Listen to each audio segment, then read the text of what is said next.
Le dernier quart d'heure de Smart Bourse, c'est le quart d'heure thématique. Le thème ce soir, c'est celui du potentiel africain, un potentiel oublié depuis trop longtemps, et il faut qu'on en parle donc ce soir avec Guillaume Arditi qui est à mes côtés en plateau. Bonsoir Guillaume.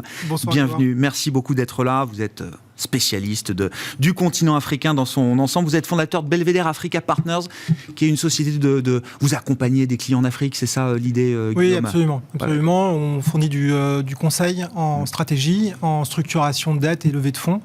Et puis au-delà de ça, la raison d'être de Belvedere Africa Partners, c'est aussi de participer au couvrement du gap de financement qu'on observe actuellement en Afrique à travers la promotion de solutions alternatives de financement. Bon. Et c'est le sujet. Alors, c'est toujours délicat de parler de l'Afrique en 12 minutes, mais on est là pour esquisser quand même quelques idées et peut-être déjà mettre à mal ou battre en brèche quelques contre-vérités aujourd'hui sur l'Afrique. Vous l'avez écrit à l'occasion d'un sommet Afrique-France qui se tenait récemment, Guillaume.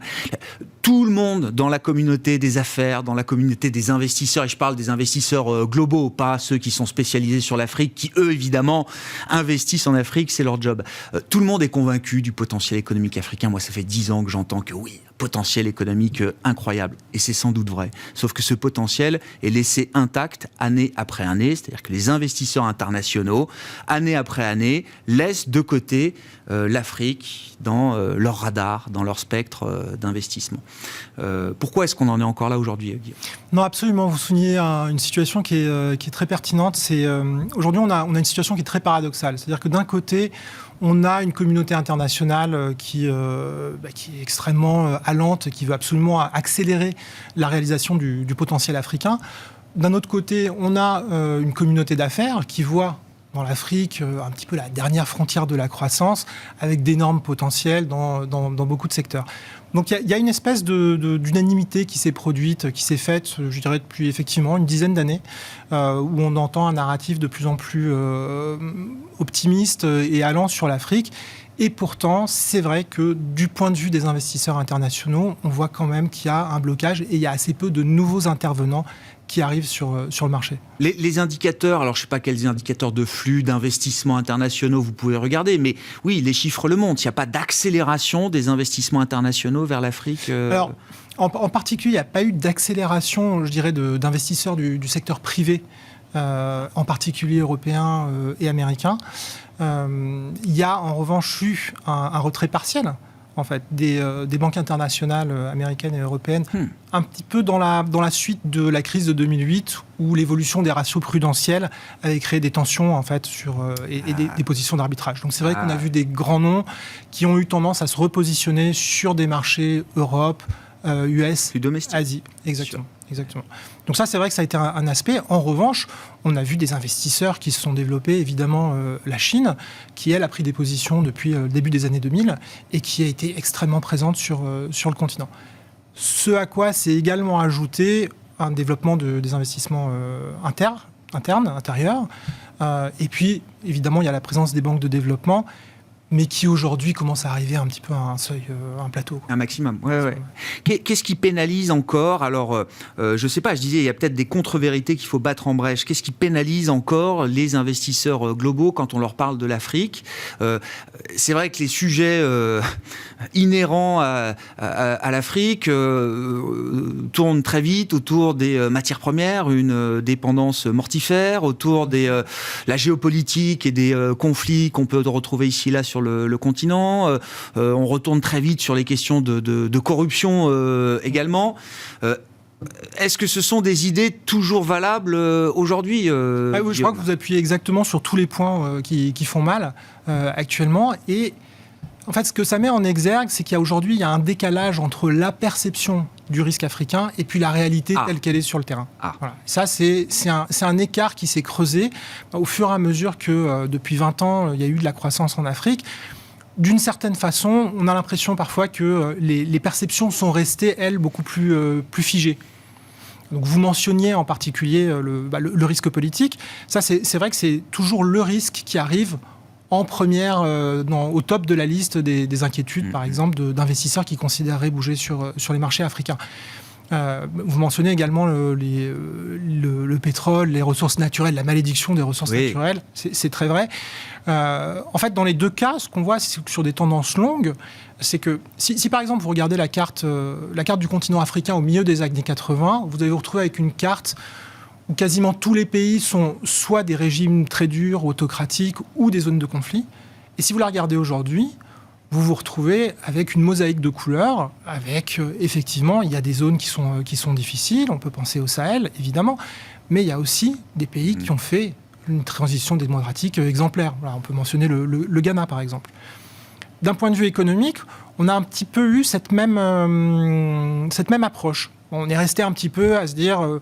voilà, l'Afrique, ça exporte des matières premières, c'est pas transformé, et puis dès qu'il y a des... Pas de valeur ajoutée. Pas de valeur ajoutée, exactement, tout se fait à l'extérieur. Et puis dès qu'il y a un mouvement un peu brutal sur les cours du pétrole, du cuivre, on va se retrouver avec des économies qui partent au tas. En fait, c'est pas le cas. On a eu la preuve en 2008, quand les cours ont été divisés par 4, rappelez-vous, en 6 mois. Bien sûr. On a eu la preuve en 2014, et maintenant on a la preuve avec le Covid. C'est qu'à chacun de ces chocs, on a vu un ralentissement de la croissance. Le Nigeria, qui est un gros producteur, a fait une année de récession en 2016.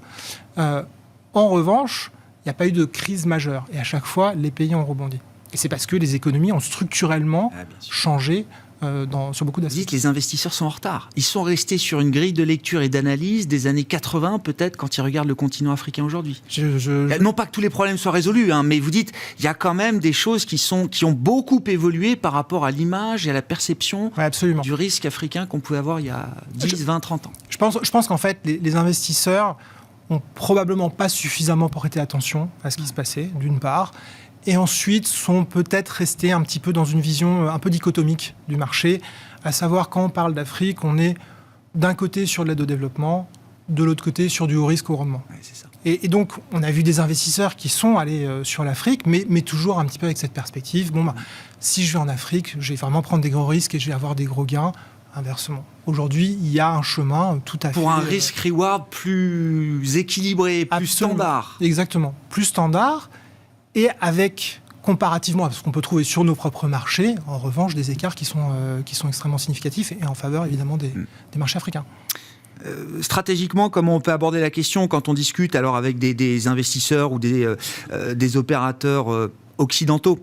Vous l'avez dit d'un mot, mais il faut sans doute apporter quelques précisions. Peut-être les avancées chinoises depuis 20 ans sur le continent africain. Comment nous, occidentaux, est-ce qu'on peut se positionner par rapport à ça? Est-ce qu'il y a des domaines en matière d'investissement, de développement, dans lesquels des investisseurs privés, français, européens, la France qui entretient évidemment des liens historiques avec bon nombre de pays africains aujourd'hui, est-ce qu'il y a matière à justement peut-être retrouver une dynamique plus positive de ce point de vue-là, face à une présence chinoise qu'il faut prendre en compte aujourd'hui? Elle s'agrandit. Oui, non, absolument. Je pense qu'il y a une chose qu'on peut reconnaître aux Chinois, c'est qu'ils ont une vision sur le temps long. Et je pense que c'est quelque chose dont il faudrait qu'on s'inspire, ou simplement, c'était une chose c'est une approche qu'on avait aussi il y a un certain temps, et probablement qu'il faut regarder à nouveau des tendances à une heure où effectivement c'est plutôt une notion un peu plus court-termiste qui nous marque. Donc ça c'est la première chose. Ensuite, la deuxième chose, c'est en termes d'investissement, les secteurs évidemment des infrastructures, mais vous le notiez tout à l'heure, c'est-à-dire qu'aujourd'hui le grand défi sur l'Afrique, c'est la transformation et la valeur ajoutée. Et dans beaucoup de pays, ce sont devenus des priorités de développement économique. Monter en gamme dans la production. Exactement. Là, je reviens du Ghana où j'étais il y a une semaine. J'ai mangé du chocolat d'excellente qualité, de la tablette de chocolat. En fait, ces tablettes de chocolat, il y a 5 ans, n'étaient pas produites. On s'arrêtait simplement aux produits semi-finis. Oui, c'est ça. Voilà, fèves, transformation, poudre, etc. Et en revanche, on n'allait pas jusqu'au bout du processus. Et donc, ça va très vite. Parce que, en plus, avec le Covid, j'avais pas eu le temps d'y retourner, j'avais pas eu l'occasion d'y revenir depuis un certain temps. Et j'ai vu la ville transformée et déjà... Et ça, c'est grâce à nous, ces plaquettes de chocolat au Ghana, là? Enfin, c'est grâce à des investisseurs français, européens, occidentaux? Non, c'est pas des investisseurs. Alors, il y a des investisseurs qui sont positionnés au Ghana depuis déjà bien longtemps. L'idée, c'est qu'on puisse participer à ça, si on veut réaliser le potentiel africain. Absolument. Aujourd'hui, sur des pays, les leaders du cacao, que sont la Côte d'Ivoire et le Ghana, accueillent des partenaires européens et qui participent évidemment au développement de l'industrie cacaoyère, quoi. Vous le disiez en préambule, votre métier là chez Belvedere Africa Partners, c'est d'essayer de résorber ce gap de financement d'infrastructures en Afrique. Si on peut terminer là-dessus, peut-être Guillaume, il nous reste 2 minutes. Comment vous le mesurez? À combien vous évaluez ce gap de financement pour les infrastructures africaines? Et je sais pas, quelques axes prioritaires qui vous paraissent indispensables aujourd'hui? Alors, le gap des infrastructures, il est mesuré en termes de financement global, on l'estime entre 100 et 150 milliards par an. Le manque de financement, il est à peu près estimé à 50%. Alors, là aussi, il faut se fier aux tendances plus qu'aux chiffres. Mais c'est un chiffre qui augmente chaque année, simplement parce que d'un côté, on a de la croissance africaine, et de l'autre côté, on a une contrainte du secteur financier tel qu'il est actuellement. Donc ça, c'est la première chose. Chez Belvedere Africa Partners, on regarde le gap de financement, je dirais, de manière globale, c'est-à-dire au-delà des infrastructures, mais aussi sur les autres secteurs. Et ce qu'on pousse, c'est vraiment la promotion de solutions alternatives qui répondent à ce que vous disiez tout à l'heure sur la granularité des risques rendements. Et on prend par exemple des outils comme la dette privée, qui sont très largement utilisés sur les marchés européens, sur les marchés américains, en fait, sont quasiment embryonnaires en Afrique et seraient un outil. Il y a tout à faire de ce point de vue-là. Créer cette classe d'actifs indispensable au financement d'infrastructures. Absolument. Ce serait une classe d'actifs qui a un potentiel et une profondeur de marché qui est extrêmement importante. Et il y a l'écosystème financier entre les différents marchés africains pour créer cette classe d'actifs en Afrique? Alors, il commence à y avoir des initiatives qui vont dans ce sens-là. Et ce qu'il faut aujourd'hui, c'est vraiment monter des partenariats avec des investisseurs institutionnels africains et des investisseurs européens.